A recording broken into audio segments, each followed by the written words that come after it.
Jamen, velkommen alle sammen. Øhm, Mit navn det er Kim Madsen, og jeg har fået fornøjelsen af at lave en præsentation af det, jeg vil kalde for en ekstraordinær mulighed for helt ordinære, almindelige mennesker, som der er mig. Jeg sidder hernede i Sydspanien, og jeg har 28 års erfaring inden for microfranchise på et meget, meget højt niveau. Jeg vil øh, i al ydmyghed kalde mig verdens bedste øh, inden for microfranchise, og jeg leder i dag et team på over 200.000 mennesker verden over i over 50 lande. Så jeg har valgt at lave en lille annoncekampagne i Danmark og her i Sydspanien, og har fået over 700 mennesker sammen med min kollega Jimmy, der sidder her ved siden af. Han har været med mig i 27 år. Øhm, og, øhm, og vi må nok erkende, at vi er lidt overvældet, men vi kan af menneskelige årsager ikke nå at snakke med alle sammen, så derfor har jeg valgt at lave de her Zoom-møder, hvor jeg kommer til at optage det, så vi kan dele det videre med andre. Så lad mig gå i gang med det samme. Der er jo en grund til, at vi sidder her og bruger vores tid sammen. Det er jo så højst sandsynligt, fordi vi ikke lever lige præcis det liv, vi gerne vil leve lige nu. Det liv, vi gerne vil leve, det behøver ikke at være med store biler og smarte ure og smart i en fart og smør i højde og så videre. Det behøver ikke at være millioner og milliarder, men det kan være nok, at hvis vi bare kan tjene en ekstra skilling, eller en skilling, der gør, at vi kan få noget mere frihed. Fordi frihed er for mig nok fællesnævneren for alt det, du kan læse her. Det er den finansielle frihed til at kan gøre, hvad man har lyst til, hvorhen, med hvem og hvordan, og alt sådan noget ting. Og ikke skal stå til regnskab over for et stramt budget eller en utryg fremtid. Så for nogen er det her en plan B, eller en redningsbåd, der lige blev sat i vandet, og så måske endda kan det blive en af de her planer, man kan bruge til at leve præcis det liv, man gerne vil leve.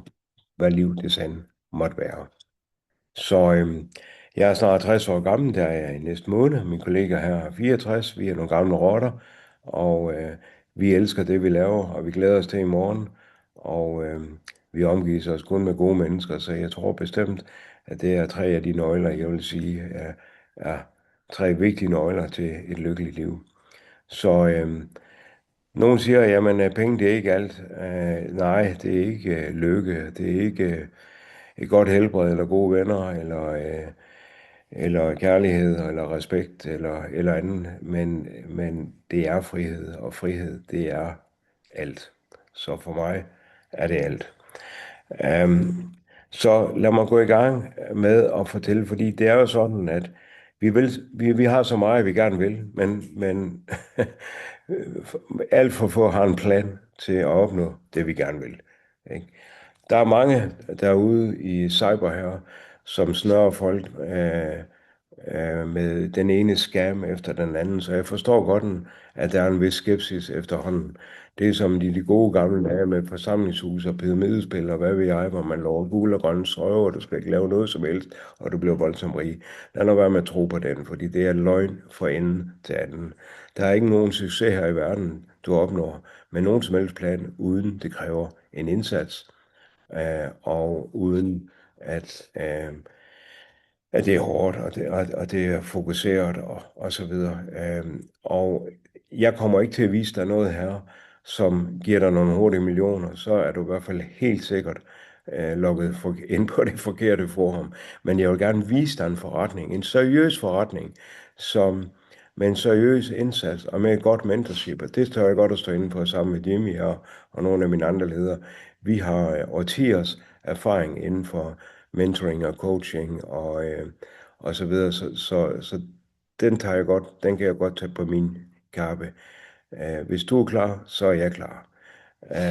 Men så en plan, jamen, nogen siger, jamen, nogle ekstra timer på arbejde, eller stå tidligere op og gå senere hjem, eller arbejde i weekenden, eller gå med aviser, eller gå rent, eller Hvad der nu ellers findes af muligheder, jamen det er klart, det er da en glimrende mulighed.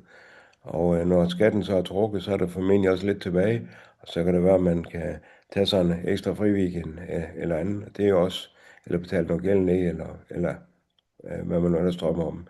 Det er jo rigtig fint. Så er der nogen, der håber på den store gevinst ved at spille lotto, eller tips, eller hvad der nu er. Jamen, det er da sikkert en god plan, hvis man vinder. Men jeg ved ikke, hvor mange vinder I kender. Jeg kender ikke så mange, der har vundet millioner. Men hvis nogen. Øh, så, øh, så det er der nok kun én vinder på, det er dem, der sidder i den anden ende. Så så er der en plan, der hedder, at man kan købe produkter inden for eksempel Alibaba og sælge dem på Amazon. Det kan man så selv forsøge at gøre, eller man kan lade Amazon gøre det, og så bliver der også lidt procenter tilbage til en selv. Man køber forhåbentlig varen billigere, end man sælger dem, men man løber selvfølgelig med risikoen i, hvis ikke de bliver solgt, så kan man så koge sup på dem resten af livet, sammen med den gæld, man nu har oparbejdet, eller den opsparing, man lige har brugt. Så jeg siger ikke, det er umuligt. Det er en plan, og det har vist sig for mange at være muligt. Men man skal lige have kunder i butikken, og det koster selvfølgelig også lidt. Så er der affiliate, YouTube, Amazon, Meta og så videre. Få en lille kommission som en engangsbetaling, hvor du giver dine klienter væk til den, der køber dem for dig for den her engangsbetaling. Det er det, vi kalder affiliate. Det andet er det, vi kalder dropship. Dropship er ofte, der skal du så købe ind til et lager, og have dropship-lager til at distribuere. Affiliate, jamen så kan du affiliate med dem, der dropshipper, få en mindre procent, og så giver du også dem kunderne. Det er det for eksempel influencers og andre gør, selvom de vil være en uddøende race, takket være Metas AI og algoritme osv. Jamen, så kan man jo designe hjemmesider og lave sales funnels, og man kan være en coach og en mentor. Jeg sidder og griner lidt inde i mig selv, når jeg hører de her mentors eller coaches, som lige har været på et weekendkursus eller et ugekursus, og nu skal de ud og lære os andre, hvordan vi driver business. Så ja, kom nu til nogen, der har succes, og kom nu til nogen, som har været ude i livet, og som har ikke den smarte uddannelse, men måske en god erfaring inden for salg eller personlig udvikling og så videre. Men uanset, så er I også ved at overtage den del. Det er en meget usikker fremtid i de brancher. AI kan i dag lave både hjemmesider og salesfunnels og mange andre ting. Så køb en franchise, jamen det er et beviskoncept, der virker. Det kan jeg godt sige ja til. Hvis du arbejder benhårdt, selvfølgelig, hvis dine ansatte bliver godt uddannet, du er god til at rekruttere dem, du er personligt til stede, og de er vejledt og trænet dig og så videre, og du har den rigtige location, og de rigtige produkter, det rigtige koncept og så videre, så er det der bare at komme i gang. Åbn din egen butik oppe i gågaden. Ja, jeg ved ikke, hvordan jeres gågade ser ud, men jeg er født og opvokset i Frederikshavn. Det ser ikke ret godt ud. Der har været en butik lukket, og så er der lidt Normal, eller lidt Søstrene Grene, eller Flying Tiger, eller sådan noget lignende deroppe. Det var det, som førte også en franchise, ja. Så, men hvis du skulle vælge en af de her, hvad vil du så vælge? Det er jo et godt spørgsmål. Det kan være, at du allerede har prøvet noget af det. Jeg vil vælge en franchise, fordi jeg ved, det virker. Det er et proven concept. Det fungerer allerede, og det har det gjort i årtier. Det kunne være alt lige fra en McDonald's til en Starbucks, eller en Joe and the Juice, eller lavkagehus, eller hvad man nu kunne finde på. Der er bare lige et men. Det er jo, at selvom det er den bedste mulighed for at få succes, som er bevist, så er der lige et men. Det er jo lige den der med licensen. Den skal jo så købes jo, og der får man så også godt nok en licens, og så skal man så også på noget træning og nogle kurser, som man betaler for. Og så er det lige den der med licensen. Sådan en McDonald's licens, den kan let koste 5-10 millioner kroner uden problemer. og så er vi ikke engang i gang endnu. Eller Starbucks, eller 7-Eleven, eller hvad der nu findes derude. Det koster kassen, og det er også fedt nok, hvis man har den. Men så er det jo ikke en forretning for ordinære mennesker, så er det jo ikke en forretning for almindelige mennesker, som dig og mig. Øh, så er det for de få, og det er ikke fordi bankerne de står i kø for at låne penge ud, hvis du kommer med tomme lommer og har sådan en idé om franchise. Så griner de nok lige så meget, som jeg, som andre vil gøre. Men det sker ikke. Skal vi ikke bare blive enige om det? Så, men det er en god mulighed, det virker. Altså, hvis du har lokationen og alt på plads, øh, og det er en forretning med struktur og værktøjer, som har bevist det effektivt.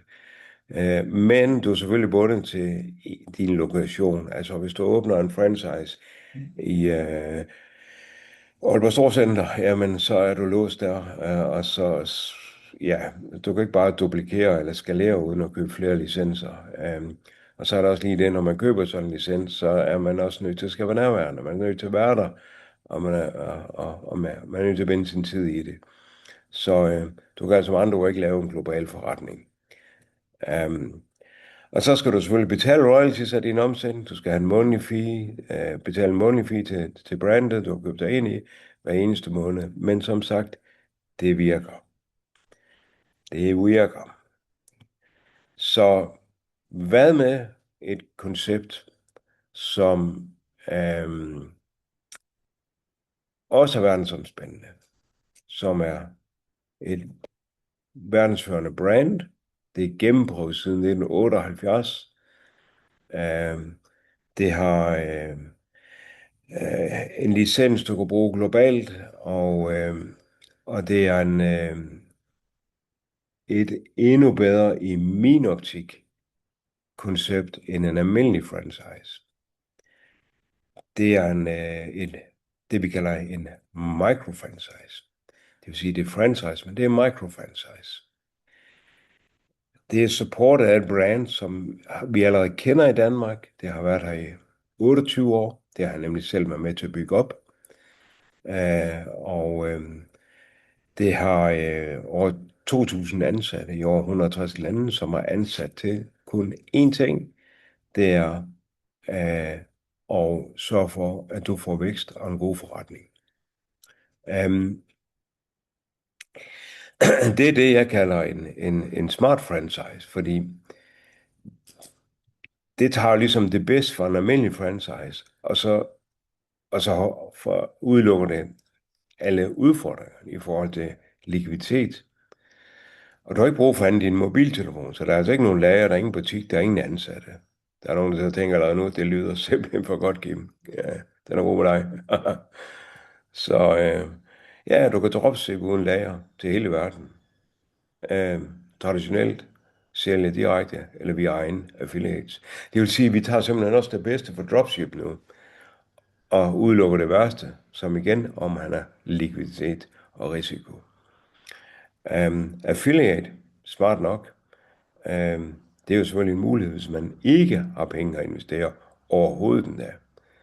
Så starter vi op på tomme lommer, og så tager vi den derfra. Det går lidt langsommere, end hvis vi laver en lille mikroinvestering til den her microfranchise. Du får gratis træning og mentorship fra erfarne mentor, det vil sige, det skal du heller ikke betale for. Og så får du ført også betaling, hvis du hjælper med at bygge team resten af dit liv. Det vil sige, at vi modtager royalties. Vi betaler ikke royalties.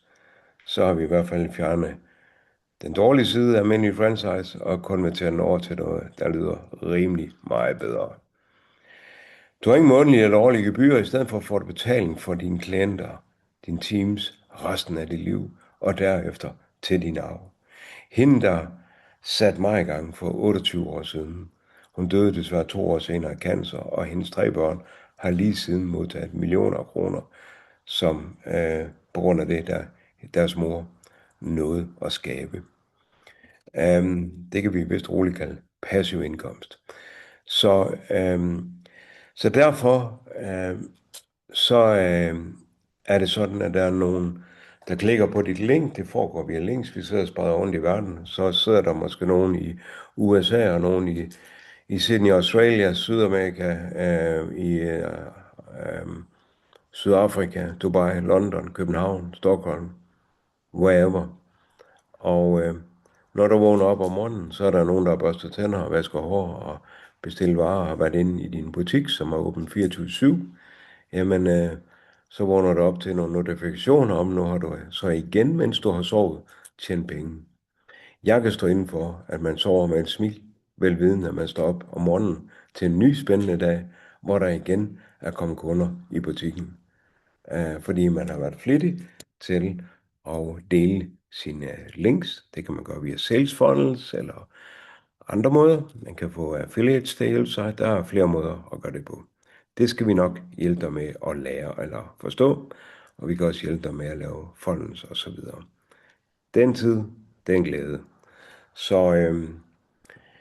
og det er jo sådan, at hver eneste gang de her søde mennesker rundt omkring i verden, de vasker hår, børster tænder resten af deres liv, eller smører sig ind i vores body soap, eller bruger deodoranten, eller smører lidt cremer i ansigtet, eller drikker nogle sunde kosttilskud, eller spiser, jamen så falder der penge ind på kontoen. Det er sjovt. Så jeg er ikke i tvivl om, du synes, det er godt, det lyder for godt til at være sandt, for det siger alle. Men hvis det nu er sandt, hvad skulle sådan en licens koste? Hvad skulle den koste, som vi siger om i Urland? Hvad koster den? Jamen, hvis det var en almindelig franchise, så er vi i hvert fald over 1 million. Så, og jeg kan love for, at jeg har rigtig mange, jeg har tusinder af ledere i mit team, der ikke vil sælge deres licens for 1 million. Men lad os nu bare sige, at det var 1 million. Ja, så er den jo heller ikke for alle. Så er det jo ikke en almindelig forretning for alle, som jeg vil lave ud med. 100.000 kroner, for nogen, men ikke for alle. 10.000 kroner, det tror de fleste kan finde. Det tror de fleste kan finde. Hvis det nu er en rigtig god idé. Så må man lige ud og... Hvis der er noget, man gerne vil, så skal man nok finde ud af, hvordan. Hvad nu, hvis den ikke koster noget? Hvad nu, hvis jeg vil give dig den her licens fuldstændig gratis? Ja, så lyder det for godt til at være rigtigt. Kan det virkelig være rigtigt, at man helt gratis kan få en licens, der kan bruges i hele verden med alle de her fordele og med alle de her indtjeningsmuligheder, uden nogen som helst risiko, uden at skulle købe eller sælge varer, have varelager, butikker eller ansatte, men med alle de samme fordele plus lidt flere fordele for 0 kroner. Ja, det er sandt. Og jeg vil gerne forklare, hvorfor. Så dermed vil jeg vise dig, at det her er et franchise-alternativ uden de store investeringer.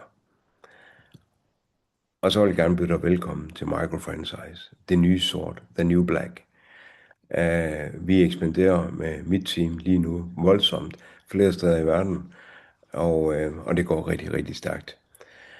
Ikke bare mig, men også selve firmaet, jeg nu skal vise dig om lidt. Jeg vil også lige sige med det samme, det er en søndag aften, det er sent. Hvis du ikke allerede nu synes, det lyder spændende, så er det fair nok, så er det bare ikke noget for dig, og det er helt okay. Så behøver du ikke at bruge din kostbare tid til at høre om, hvordan vi tjener penge på det her, og hvad det er for et firma, vi har implementeret det her i. Så vil jeg bare sige tak, fordi du var nysgerrig, fordi du var med. Og så vil jeg skynde mig at komme i gang med at fortælle, hvor det er, vi implementerer det her. Det gør vi i Forever Living Products. Du har sikkert mødt os på standen eller markederne, hvor som helst. Vi er på samtlige danske messer i årtier. Vi har været her i 28 år, og vi er kendt for at have nogle produkter med 90 dages ubetinget returret, som ubetinget giver kunden pengene igen, og så kan de beholde produkterne, uanset hvor mange produkter de har brugt inden for 3 måneder. Det er ikke bare et løfte, det er en garanti, og der er stor forskel på at garantere end at give et løfte. Alle de andre, de vil sige, de har det bedste, men det er kun et løfte, det er ikke en garanti. Det er det her. Vi har igennem årtier været ude og købe og sælge produkter. Det kan være alt lige fra wellnessaftener til messer og så videre, og det kan være frisører og kosmetologer og klinikker og så videre. Men nu er der sket noget nyt. Vi er i gang med at implementere microfranchise, og det gør, at vi nu ikke længere skal købe og sælge produkter. Vi flytter bare linken rundt i verden, og så sender Forever produkterne direkte ud til kunden, og du får mellem 30 og 48% af udsalgsprisen. Så vi er verdens største globale microfranchise virksomhed. Vi er over 12 millioner franchises globalt, og der kommer omkring 3.000 nye til hver 24. time, 24/7 af året rundt. Akkumuleret i alle de her 160 lande. Vi er den største avler og producent eller mere globalt. Der er over næsten 4.000 avler eller producenter, og vi er ubetinget den største. Opererer inden for health, beauty and wellness. Globalt er det en forretning for ikke bare milliarder, men trilliarder af US dollars. Vi er grundlagt i 1978, 48 år på banen, faktisk her i sidste uge. Konstant vækst siden 1978, hvor det blev grundlagt, gældfrit, og det er stadig gældfrit, og dermed også krisesikkert. Vi ejer alt med 100% kontrol fra plante til det færdige produkt ud til slutbrugeren. Så der er ingen kriser i verden, der kan pårøre eller der kan distrahere vores vækst. Og med microfranchise, så kan jeg stå inden for, at det kommer til at gå endnu hurtigere. Fordi rigtig mange mennesker lige nu søger muligheder for at tjene en ekstra skilling eller en ny karriere, eller ved siden af det, man laver. Det gør ikke noget, man arbejder fuldtids på sit job og fritids på sin formue. Så vi har en lang række kendte produkter. Omkring 40% af danskerne genkender vores produkter efter 28 år. Så alt det slid og slæb, vi har brugt på messer og ude på gader i de forskellige hjem og så videre i alle de år, det kan vi nu tage glæde af, hvis vi er lidt hurtigt på tasterne. Så og husk, det er ikke bare en forretning, der gælder i Danmark. Den licens, du får, gælder i hele verden. Så en lang række awards, også i Danmark, og en lang række certifikater, det skal vi ikke på tid på nu. Jeg vil heller ikke gå igennem produkterne nu. Det vil den person, der har inviteret dig, gøre på et nyt seminar eller træning eller opkald. Vi har en marketingsplan. Show me the money, er der nogen, der siger. Og det forstår jeg godt, fordi det er jo trods alt en god motivation for at skal investere tid. Så jeg kan heller ikke gå i detaljerne på marketingplanen nu, for det vil tage alt for lang tid. Men jeg har nogle videoer og nogle PDF-fil og noget videre, nogle små digitale leaflets, man kan gå igennem og nærlæse. Og så er I selvfølgelig velkommen til at tage kontakt til mig, dem der er inviteret af mig. Eller tage kontakt med den, som har inviteret dig. Så vi har noget, der hedder CC-system. Det er vores globale interne valuta, og 1 CC er omkring 3.500 kroner i vejledende udsalgspris, inklusiv moms. Og det vil sige, når vi kommer indkøbsvarer i vores indkøbsvogn her, og vi tjekker ud, har vi købt for 3.500 kroner, har vi købt for 1 CC, inklusiv moms. Det her, det er ligesom klistermærkerne i Føtex, det er ligesom Eurobonuspoint ved SAS, eller Revolut Points, eller kreditkortpoint, eller hvor man ellers har point. Desto mere man omsætter, desto flere point får man. Så enkelt er det. Så når man er omsat for 2 CC, det vil sige 7.000 kroner ud ved kunden, inklusiv moms, så er man oppe på 2 CC. Og det skal man nå inden for 2 måneder, og så kan man inden for de 2 måneder opnå assistant supervisor. Så har man fra 30-35% rabat i forhold til udsalgsprisen, og resten af sit liv i hele verden. Det vil sige, det er en engangsomsætning for at opnå de her 7.000 kroner eller 2 CC.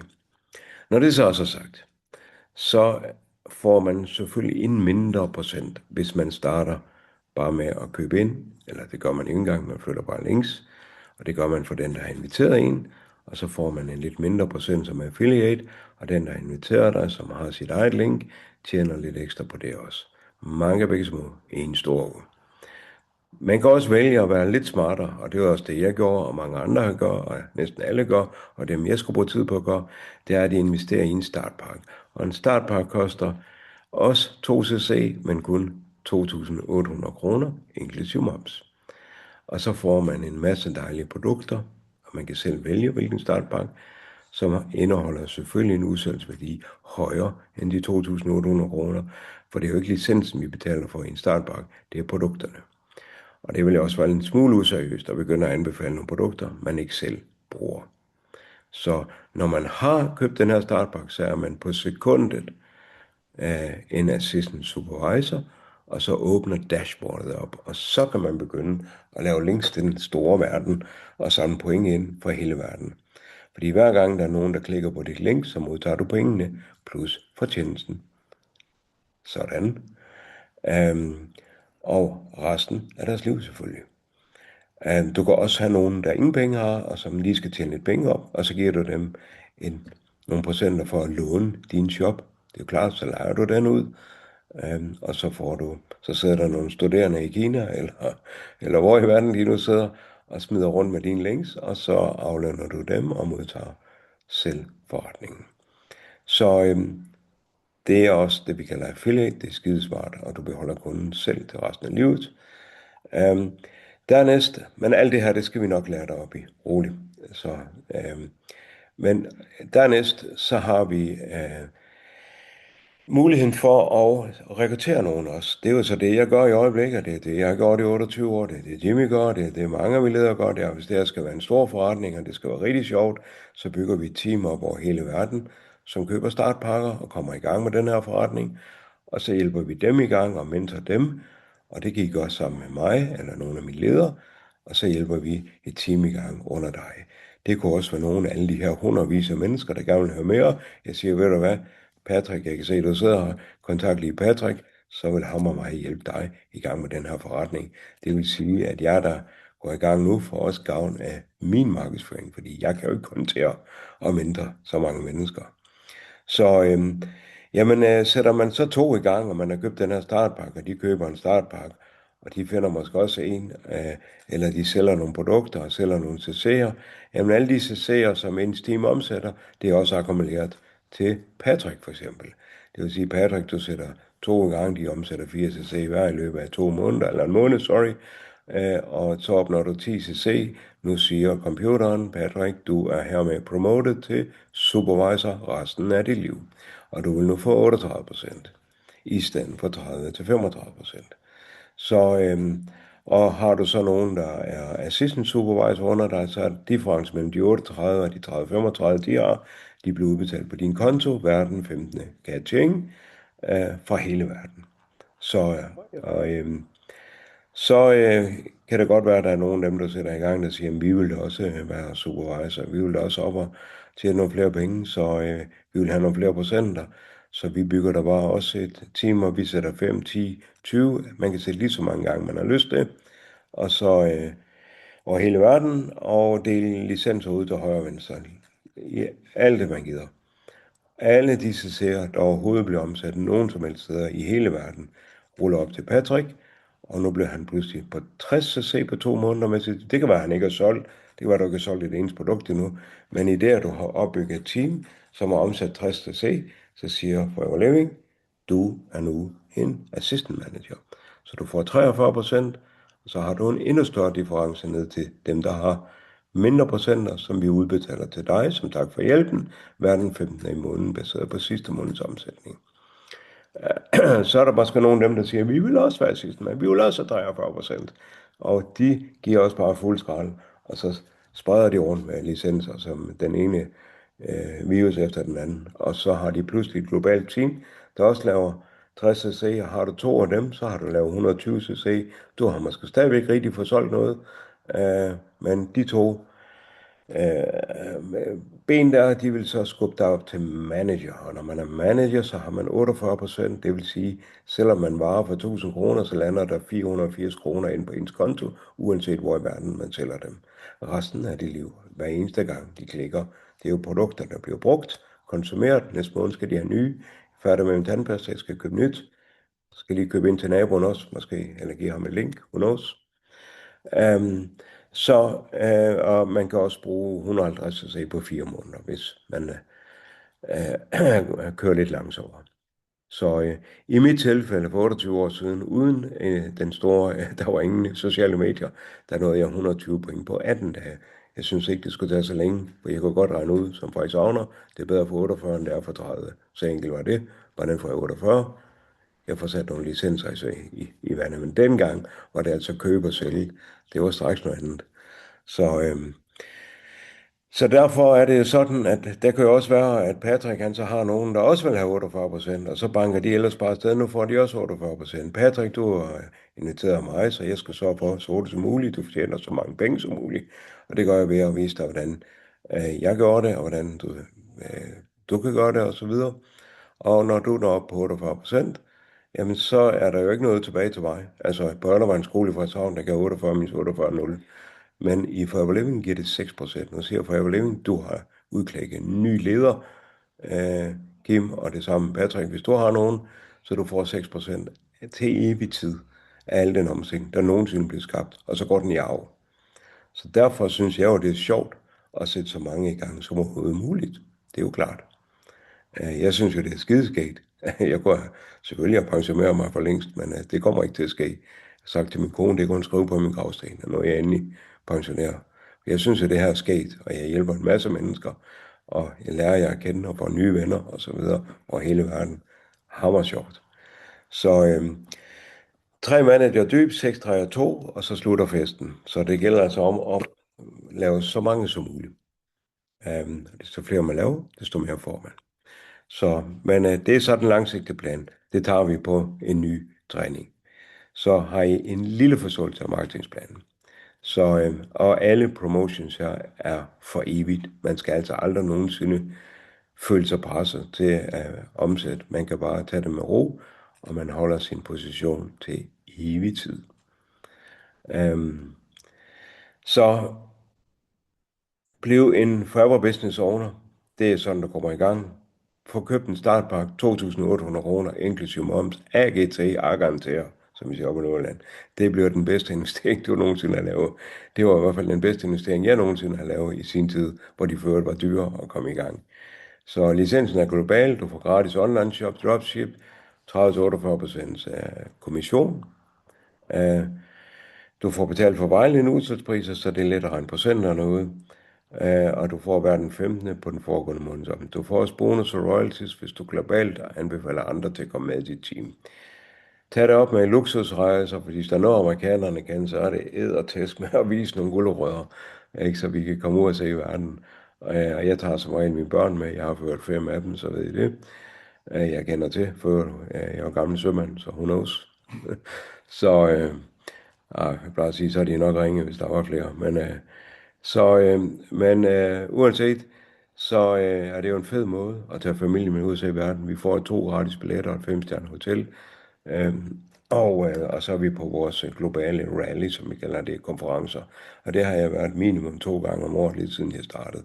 Det er jo fedt nok. Tager det Sydafrika lige her i oktober.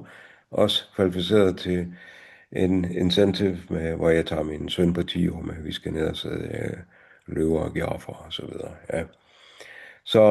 Og der er forskellige andre incentives. Det vil jeg ikke komme ret meget ind på. Jeg vil også lige skynde mig at sige, at det er fuldstændig rigtigt, at de fleste ikke tjener penge. Og jeg siger de fleste, og det er for at være ærlig. Jeg har ingen som helst grund til ikke at snakke sandt her. Jeg har rigeligt, der gerne vil med. Og det siger jeg ud fra, at hvis man ikke laver noget, så får man altså ikke noget. Det her er altså ikke sådan en guldbillet, at nu har jeg lige fået et hit her. Nej, det er det ikke. Desto mere du laver, desto mere får du. Laver du ingenting, får du ingenting. That's easy. Men Og her kommer mindet. Det er jo ikke som alle de andre forretninger, vi lige har snakket om. Du mister ikke noget. Du kan ikke miste noget. Du taber ikke noget. Der er ikke noget at tabe. Du skal ikke købe produkter. Du skal ikke have lager. Du skal ikke ansætte. Du skal ikke have, altså, det er helt lidt svært på et sølvfad. Du skal ikke betale for at træne. Det er bare at gå i gang. Plug and play. Så hvorfor ikke dig? Det var mit store spørgsmål. Hvorfor ikke dig så? Det er klart, når det ikke er noget risiko, så har vi også rigtig mange, der får sådan en virus i armen, så de kan slet ikke lave noget. De arme, de hænger bare. Man kan ikke gøre noget. Fordi man er vant til på arbejde, der skal man have vide, hvad man skal lave. Det skal man altså ikke, når man har sin egen forretning. Så skal man selv finde ud af det. Vi mentor dig, vi hjælper dig, men du tager et skridt, jeg tager et, du tager to, jeg tager to, du løber, jeg løber, du stopper, jeg stopper. Så enkelt er det. Så det er altså ikke en lønseddel, det er ikke en timeseddel, det er en business, det er en forretning, og den er global. Så der er nogle forskellige incentives, dem synes jeg ikke lige, jeg bruger tid på at gå igennem nu, fordi vi skal også i seng i aften jo.